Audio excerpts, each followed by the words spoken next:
Après plusieurs semaines de compétition ayant réuni 14 équipes, la Ligue des entreprises CNPS 2026 a livré son verdict. La Gestosi est la nouvelle championne de cette édition. En finale, disputée ce samedi 1er août 2026 au centre technique de l'AFIF à Bergerville, elle s'est imposée sur le score de 2-0 face à la Sociam. Dans une rencontre très disputée, les deux formations ont livré un véritable duel tactique. Les occasions se sont faites rares en première période avant que la Gestosi ne parvienne à prendre l'avantage au retour des vestiaires. Malgré la tentative de la Sociam pour revenir au score, la défense de la Gestosi a tenu bon jusqu'au coup des sifflets final. C'est pas facile, c'est vraiment le travail qui a payé.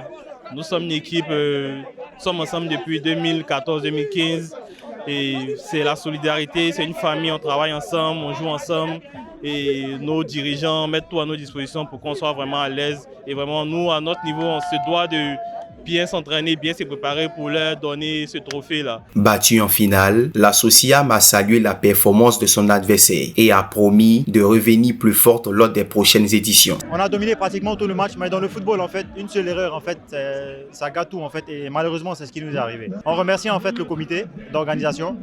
C'est une très belle initiative. Ça nous permet de se retrouver tous en cohésion. Et on espère l'année prochaine encore, on sera là et gagnera la finale. Présent à cette finale, Hervé Doumouya, représentant du sponsor officiel de la compétition, a salué la qualité de l'organisation et l'esprit d'équipe et de convivialité qui a marqué cette édition de la Ligue des entreprises 2026. La fédération nous a approchés dans le but déjà non seulement de relancer le championnat coopératif, mais aussi de nous assurer que l'ensemble des joueurs du championnat corporatif sont déclarés. Nous sommes pleinement satisfaits de ce qui s'est passé, l'organisation était parfaite, nous avons fait avec eux l'ensemble des stades et vous avez pu voir qu'ils ont vraiment mis la main à la pâte pour que tout se passe vraiment bien. De son côté, Madame Malika Diakité Tani, représentante de la Fédération ivoirienne de football, a félicité l'ensemble des équipes participantes. Elle a souligné l'importance du football d'entreprise dans la promotion des valeurs de cohésion, de solidarité et de dépassement de soi. Nous sommes fiers de cette première édition du championnat qui a été accompagnée par le sponsor la CNPS. Pourquoi la CNPS? Parce que nous avons tenu à ce que ce soit un championnat de travailleurs. Donc chacune des équipes a inscrit des joueurs qui étaient embauchés et déclarés à la CNPS.